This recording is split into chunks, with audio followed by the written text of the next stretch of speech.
So చర్చిలో పెద్ద ఎత్తున ప్రవీణ్ గారికి జస్టిస్ కావాలని చెప్పి పెద్ద ఎత్తున నిరసనలు అయితే తెలుపుతా ఉన్నారు. సో మాట్లాడదాం. మేడం చెప్పండి, ఎట్లా చూస్తారు ప్రవీణ్ గారి మృతిని?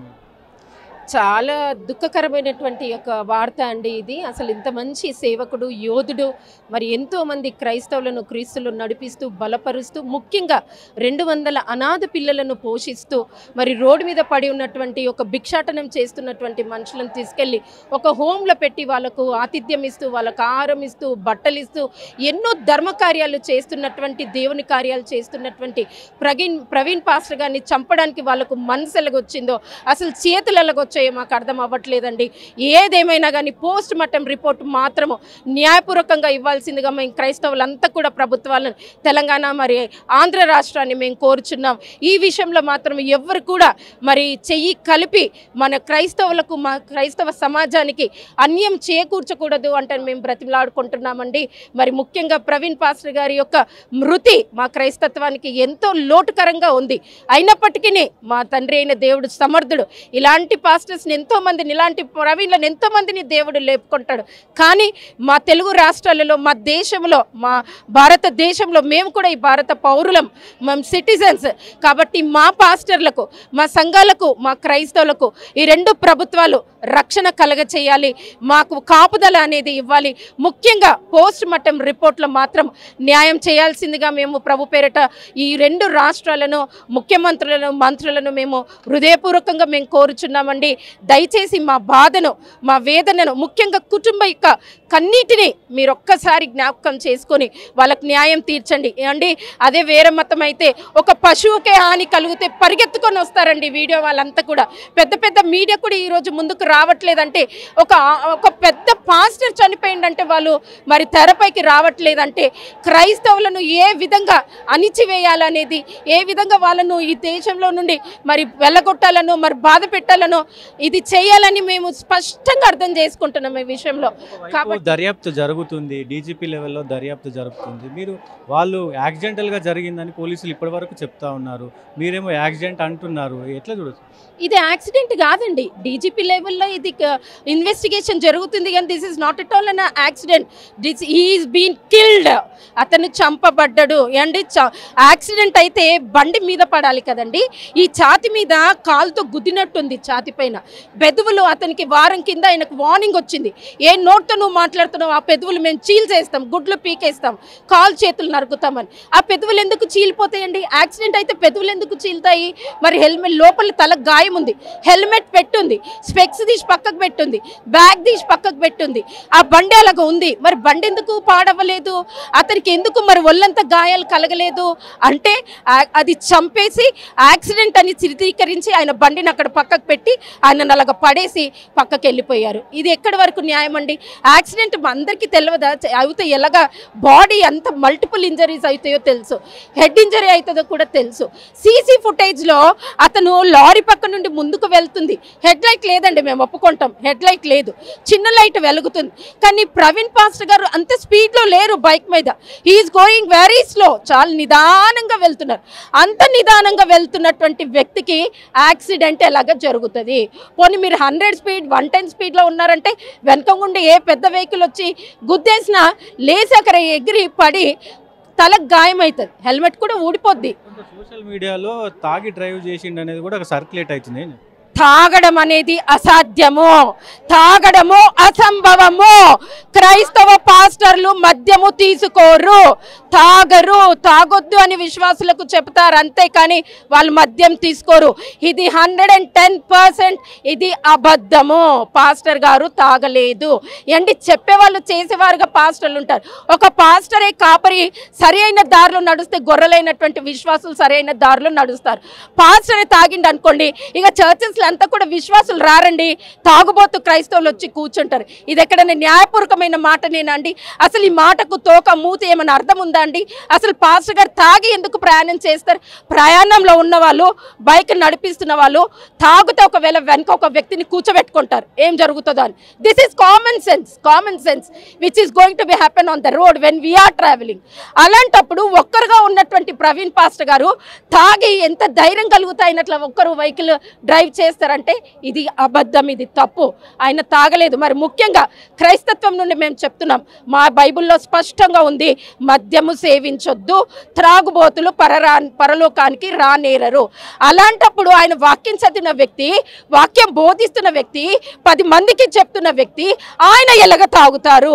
ఇది క్రైస్తత్వం అంతా కూడా వ్యతిరేకిస్తుంది. పాస్టర్ గారు మద్యం తాగలేదు, ఇది కల్పించినటువంటి వార్త, ఆయన మీద పుట్టించినటువంటి అబద్ధం, తాగి చనిపోయారని చిత్రీకరించడానికి అల్లినటువంటి ఒక పెద్ద కథ. దయచేసి మేము మరి క్రైస్తవ సమాజంగా మరి క్రైస్తవుల తరఫున మేము మిమ్మల్ని వేడుకుంటున్నాం, తాగడం మాత్రము అసంభవము, అది జరగలేదు. ఇది ఒక గత 2 రోజులుగా ఈ ఘటన జరిగినప్పటి నుంచి పెద్ద ఎత్తున సోషల్ మీడియాలో, యూట్యూబ్లలో కావచ్చు, సో హిందూ మతాన్ని ద్వేషించారు ప్రవీణ్ గారు, అటు ముస్లిం మతాన్ని కూడా ద్వేషించారనే సర్క్యులేషన్ నడుస్తుంది, ఏం చెప్తారు? ఏమండి, ప్రవీణ్ గారు డిబేట్స్ చేశారండి, మనకందరికి కూడా బాగా తెలుసు. కానీ ఓపెన్గా హిందూ మతాన్ని కానీ ముస్లిం మతాన్ని కానీ ద్వేషించినట్టు అతను ఎక్కడ కూడా, మీరు కావాలంటే మీరు ప్రూఫ్స్ తీసుకోండి, కానీ ఎప్పుడు కూడా తన నోటి ద్వారా అప్పుడు ఎవరిని కూడా అతను దూషించలేదు. ప్రొవైడెడ్ తను నేర్చుకున్న యొక్క బైబిల్ జ్ఞానం చేతనే వాళ్ళకు డిబేట్స్ పెట్టి ప్రశ్నలు వేస్తూ వాళ్ళకు జవాబులు సాత్వికంగా చెప్పినటువంటి సాత్వికుడైనటువంటి దేవుని సేవకుడు ప్రవీణ్ గారు. అండి, ముస్లిమ్స్ అయినా, హిందువులైనా, సిక్కులైనా, బౌద్ధులైనా, మేమైనా ఈ యొక్క కంట్రీలో, ఈ దేశంలో మేమందరము సహోదరి మనులము. ఒక పూలదండలో ఒక పువ్వు దౌనము మరి కంకమరము రోజ్ పువ్వు ఎలాగా దారంతో కడితే ఒక దండ అవుతుందో, unity in diversity is prevailing in our country. ఆ యూనిటీ ఇన్ డైవర్సిటీలో మరి మేమందరం కూడా, మనం అందరం కలిస్తేనే ఆ యూనిటీ అనేది వస్తుంది. ఆ యూనిటీ ఉండాలంటే మేము అందరం కలిసి ఉంటాం కదండి. హిందువులైనా మా సహోదరులే, మా బ్రదర్స్ అండ్ సిస్టర్స్, ముస్లిమ్స్ అయినా మా బ్రదర్స్ అండ్ సిస్టర్స్. అలాంటి ఇప్పుడు మేమే క్రైస్తవులమే అంత ప్రేమతో ఆప్యాయతో మేమందరం కలిసి ముందుకు సాగుతుంటే, ఒక దైవజనుడైనటువంటి వాక్యం బోధిస్తున్నటువంటి పెద్ద సేవకుడు ఈ మతపరమైనటువంటి విధ్వంసాలు ఎందుకు తెస్తాడు? తేడు, అది రాంగ్ అని మనం తెలుసుకోవాలి. ఏమైనా రాజకీయ కుట్ర దాగి ఉంది, పెద్ద పెద్ద రాజకీయ నాయకులు దీంట్లో ఇన్వాల్వ్మెంట్ అయ్యి ఉన్నారని అనుకుంటున్నారు? రాజకీయ నాయకులు అంటారా అండి, చూడండి, ఎవరు చేయించినా కానీ అది ముందుకు రాదండి. అది ఎప్పుడైనా బిహైండ్ ద కర్టనే ఉంటుంది. దీని వెనుక మరి రాజకీయ నాయకులు ఉన్నారా, మతోన్మాదులు ఉన్నారా, అది తేల్చవలసింది ప్రభుత్వం బాధ్యత. మేము చెప్పవలసిన అవసరం లేదు. మేము ఎవరినైనా మా కో బ్రదర్స్, కో సిస్టర్స్గానే మేము భావిస్తున్నాం. వాళ్ళని మేము చంపమని కూడా మేము అడగమండి. క్రైస్తత్వంలో దేవుడు ప్రాణం పెట్టుమన్నాడు కానీ ప్రాణం తీయొద్దన్నాడు, మేలు చేయమన్నాడు కానీ కీడు చేయొద్దన్నాడు. అందుకే మాకు న్యాయం కావాలి. అసలు అది జరిగించింది ఎవరు, చేసింది ఎవరు, వాళ్ళకు న్యాయమైనటువంటి ఒక శిక్ష వేస్తారా? మా క్రైస్తత్వానికి న్యాయం జరిగించాలని కోరుతున్నాం, కానీ ఈ ప్రభుత్వాలు వెనుక ఉన్నాయని మేము ఎప్పుడూ ఆరోపించట్లేదండి. పోలీసులు కూడా కొంచెం జాప్యం జరుగుతుంది, ఎఫ్ఐఆర్ నమోదు చేయడానికి 4 గంటల సమయం పట్టింది అనే వాదనలు కూడా విన్నాం. అవునండి, మరి యాక్సిడెంట్ జరిగిన వెంటనే మరి ఫోరెన్సిక్ సిస్టమ్ అంతా రావాలి. అక్కడ ఫోరెన్సిక్ డిపార్ట్మెంట్ రాలేదు. అదేవిధంగా మరి ఇన్వెస్టిగేషన్ చేయడానికి ఒక ఇన్స్పెక్టర్ గారు, ఎస్ఐ గారే అక్కడ కనబడ్డారండి. Where is the full team? అసలు ఆ పోలీస్ బటాలియనే లేదు అక్కడ. అతను ఒక్కరే ఉన్నారు, ఫోరెన్సిక్ టీం లేదు. ఆ పడి ఉన్నటువంటి ఆ కర్ర కానీ, ఆ బ్యాగ్ కానీ, ఆ వెహికల్ కానీ అసలు ఎక్కడున్నాయో అక్కడనే ఉన్నాయండి. మరి ఫోరెన్సిక్ వాళ్ళు వచ్చి అవన్నీ కలెక్ట్ చేసి అవన్నీ డిటెక్ట్ చేయాలి కదా, టెస్ట్ చేయాలి కదా. Even at least police department is least bother to take even the finger prints కూడా ఎందుకు తీసుకోవట్లేదు? అది తీసుకోకముందు అనేకులు, ఎంతోమంది జనాలు వెళ్ళి వాటిని పట్టేసుకున్నారు. ఇప్పుడు మీరు ఎలాగా ఫోరెన్సిక్ని అది ఇచ్చి మీరు ఆ కల్ప్రిట్ని బయటికి తేయగలుగుతారండి? So many are fingers on the weapons, that is highly difficult. కాబట్టి మరి పోస్ట్ మార్టం జరిగేటప్పుడు మాత్రము అది కరెక్ట్గా జరిగి ఒక క్రిస్టియన్ లాయర్ని, ఒక క్రిస్టియన్ డాక్టర్ని అక్కడ పెట్టి చేస్తే మా క్రైస్తవులకు అంతా కూడా నెమ్మది కలుగుతుంది, అది అక్యురేట్ రిపోర్ట్ వస్తుందని మాత్రం మేము నమ్ముతున్నాం. మరోసారి మా personal request from the Christian society, kindly do justice towards the death of pastor Praveen గారు. ఎందుకంటే అండి, ఈ 2 ప్రభుత్వాల యొక్క చీఫ్ మినిస్టర్స్ని మేము ఆశ్రయిస్తున్నాం, లాని మేము గౌరవిస్తున్నాం, చట్టాన్ని మేము గౌరవిస్తున్నాం. దయచేసి న్యాయపూర్వకమైనటువంటి సహాయం ప్రవీణ్ గారి మృతి పట్ల జరిగించి ఇలాంటివి ఫ్యూచర్లో ఇంకే దైవజనునికి కూడా జరగకుండా మీరు హామీలు ఇవ్వాలని ప్రభుపేట మిమ్మల్ని కోరుతున్నాం. రాష్ట్ర ప్రభుత్వాల్లో కానీ అటు దేశంలో కానీ క్రైస్తవుల పట్ల కొంచెం చిన్న చూపు ఉందని మీరు భావిస్తున్నా? చిన్న చూపు అంటే భారతదేశంలో క్రైస్తత్వంలో చిన్న చూపు దళితులకు, ఎస్సీస్కి, ఎస్టీస్కి ఇది చాలా ఏండ్ల నుండి వస్తూ ఉన్నది. మీ అందరికీ మనందరికీ కూడా బాగా తెలుసు. క్రైస్తవులను కూడా ఒక టార్గెట్ పెట్టుకొని వాళ్ళను మరి హింసించి వాళ్ళను చంపాలని కూడా చాలా ప్రయత్నాలు చేస్తున్నారు. అసలు ఎందుకు చేస్తున్నారో మాకు అర్థం అవ్వట్లేదండి. మేము ఎవరిని వెళ్ళి బాధ పెట్టట్లేదు కదా, మాకు ఇవి కావాలని మేము అడగట్లేదు కదా. మా తోటి సహోదరులలాగానే మేము ఇతరులను ప్రేమిస్తున్నప్పుడు అదే ప్రేమభావం మాకు చూపించాలనేదే మేము కోరుతున్నాం. క్రైస్తవులను అసలు ఎందుకు టార్గెట్ చేస్తున్నారు? We want the reason. అసలు దాని వెనుక కారణం ఏంటిది? మా వల్ల మీకు ఏదైనా బాధ కలుగుతుందా? మా దేవుణ్ణి మేము స్మరించుకుంటున్నాం, మీ అందరి దేవుళ్ళను మీరు స్మరించుకుంటున్నారు, మేము కాదనట్లేదు. కానీ క్రైస్తవుల పట్ల ఈ వివక్ష చూయించకుండా వాళ్ళను కూడా భారతీయ పౌరులుగా మీరు వాళ్ళను కూడా ట్రీట్ చేసి న్యాయంగా వాళ్ళతో కూడా వ్యవహరించాల్సిందిగా కోరుతున్నటువంటి అడ్వకేట్ ఇజ్రాయెల్ పైన కూడా ఒక హత్యాయత్నం జరిగింది. ఆయన చనిపోయారు, నిందితుడు దొరికిండు. అయినప్పటికీ ఈ 2-3 రోజులుగా గత ప్రవీణ్ గారిది అటు ఇజ్రాయెల్ గారి పెద్ద మీ క్రైస్తవులది సెన్సేషనల్గా మారింది. ఎట్లా చూడొచ్చు? అంటే క్రైస్తవుల పట్ల హిందువులు కానీ ముస్లింలు కానీ ఏమన్నా మీ పైన వివక్ష చూస్తున్నారా?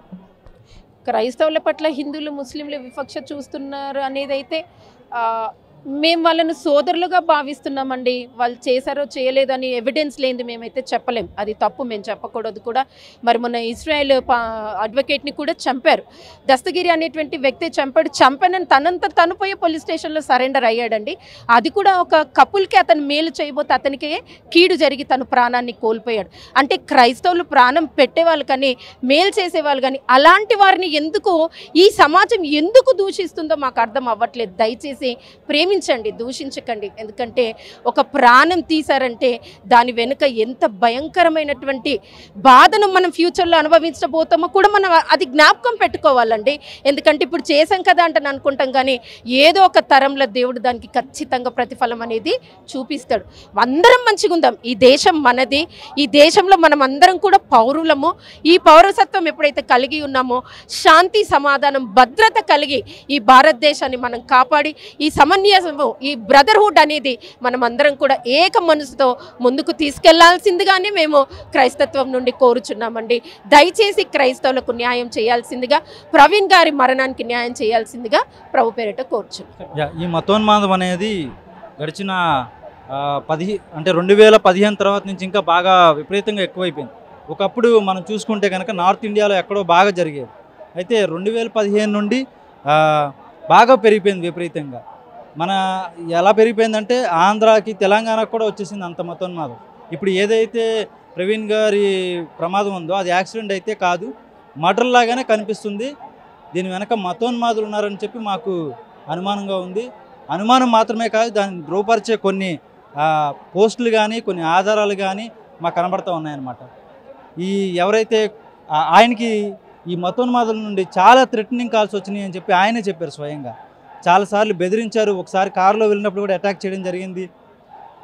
ఆయన్ని చాలా బెదిరింపులు చేశారు. ఎందుకంటే ఆయన ఈ మతోన్మాదులు ముఖ్యంగా రాధా మనోహర్ దాసు, కరుణాకర్ సుగుణ, అమారా ప్రసాద్ ఇలాంటి వీళ్ళందరూ క్రైస్తవ్యాన్ని, క్రీస్తును, బైబిల్ని, మరియమ్మని వీళ్ళు పదే పదే బూతులు మాట్లాడుతూ, అమ్మనా బూతులు తిడుతూ క్రైస్తవ్యాన్ని కించపరుస్తూ వచ్చారు. అయితే ఆ సమయంలో ప్రవీణ్ గారు ఏం చేశారంటే క్రైస్తవ విశ్వాసాన్ని డిఫెండ్ చేసుకోవడానికి ఆయన ఏం చేశారంటే ఫైట్ చేశారనమాట. ఇది క్రైస్తవ విశ్వాసం అని చెప్పి డిఫెండ్ చేశారు. అందులో భాగంగా చేశారు. అవతల విశ్వాసంలో ఏముంది, మీ పుస్తకాల్లో ఇలా ఉందని చెప్పారు. దానికి వీళ్ళు ఏం చేశారంటే అతని పైన కక్ష కట్టి ఇది చేశారని చెప్పి మేము బలంగా నమ్ముతాం.